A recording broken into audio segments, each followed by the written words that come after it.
निकलो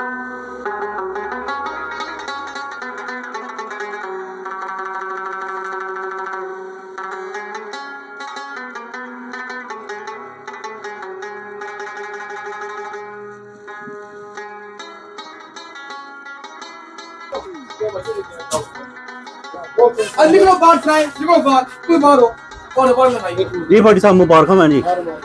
हर क्या दसो बुजुर्ग क्या दसो ना हाँ जी और ला ले ठीक हो सर ठीक है ये बड़ा रोला बुआ है जी पाकी जी क्या वजह क्या रोला बुआ है अच्छा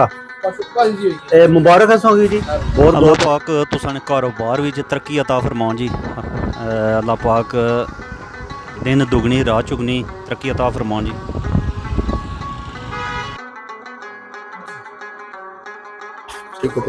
अस्सलाम वालेकुम तमाम तकने सुनने वाले की उम्मीद करना सब खैरियत ना हो अल्लाह पाक ने हिफ्ज़ ईमान विच हो इस वक्त मौजूद हाँ ईसर विच अपने बगौर रोड पर नवी दुकानी ओपनिंग हुई है साढ़े नाल मौजूद हैं भाईओ तो इन्होंने इस्लाम दुआ करने तो नाल थोड़ा जिहा तारुफ भी कराने। अस्सलाम वालेकुम जी सर क्या हाल है अल्लाह शुक्र जनाब सेहत ठीक रहनी सब तो पहले तो साढ़े तकने सुनने वाले की अपना प्यारा जिहा तारुफ अमजद महमूद अंजन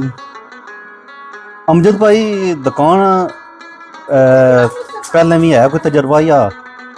अग्गा तो 36 साल दुकानदारी की है जी ठीक हुई है माशाल्लाह तो 36 सालों में क्या कोई जना रदो बदल तके बई उस लेने रेट तो हुन विच क्या कोई फर्क है या उसला ए जरा समान हुन बया ना उसला तल्ला खैर करा तो 40,000 पढ़ जाना सी हां हुन हो गई हुन 40 लाख च पारना या हुन इसकी जो ना 1000 जरा अल्लाह खैर करा तो लम्मी 1000 रुपए लम्बी जाए ठीक हो गया अगे रमजान आई रहा इसने विच दुकानदारां ना जड़ा ना सारा सवाल थोड़ा जिहा खोरा जाना लेकिन करना पे गया भाई रेट जेडे हुन रेट न उहे रेट सन या रमजान विच डबल होई जा सन रेट जेडी गल है रेट जरा लबसी नो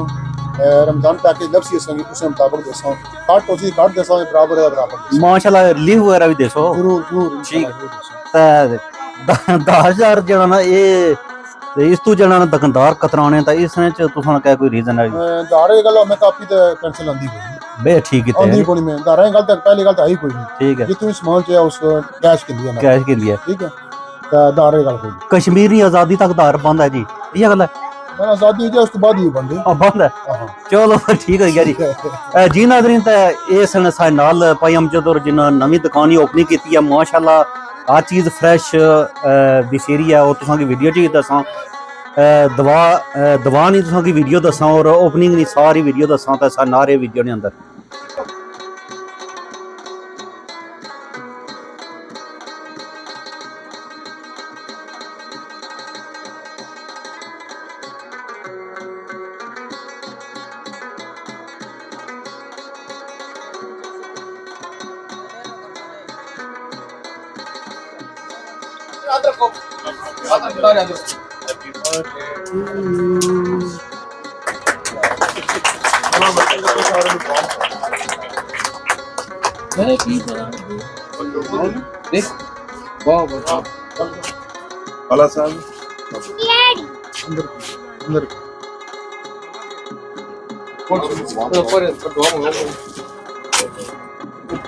सारी थी लो ना शायद से उसी सपाटे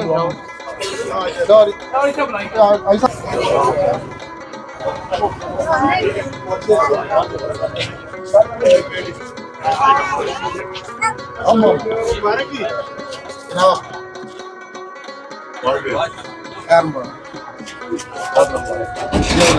मौलाना मोहम्मद वाला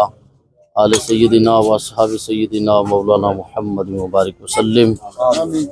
रब्बना आतिना फिद दुनिया हसनतम व फिल आखिरति हसनतम व किना अज़ाबन्नार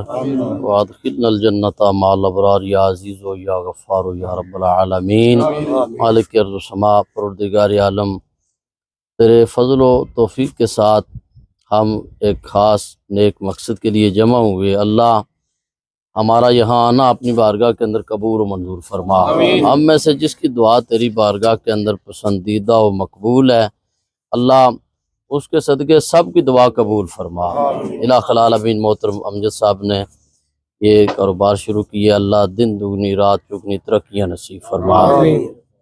खैर व बरकत व रहमत अता फरमा और अपनी रहमत का साया व चादर नसीब फरमा। इला खलाल अमीन جملہ اس مارکیٹ کے اندر جتنے بھی احباب کام کرتے ہیں، اللہ سب کے کاروباروں کے اندر خیر و برکتیں نصیب فرما، بد نظری سے محفوظ و مامون فرما، سرکار دو عالم صلی اللہ علیہ وسلم کی شریعت مطہرہ پہ کما حق ہو کامل طور پر عمل کرنے کی توفیق عطا فرما، جملہ احباب کو محبت و پیار کے ساتھ یہ خوبصورت صورتیں اپنانے کی توفیق عطا فرما، صلی اللہ تعالی علی حبیبہ محمد وعلی آلہ وصحبہ اجمعین۔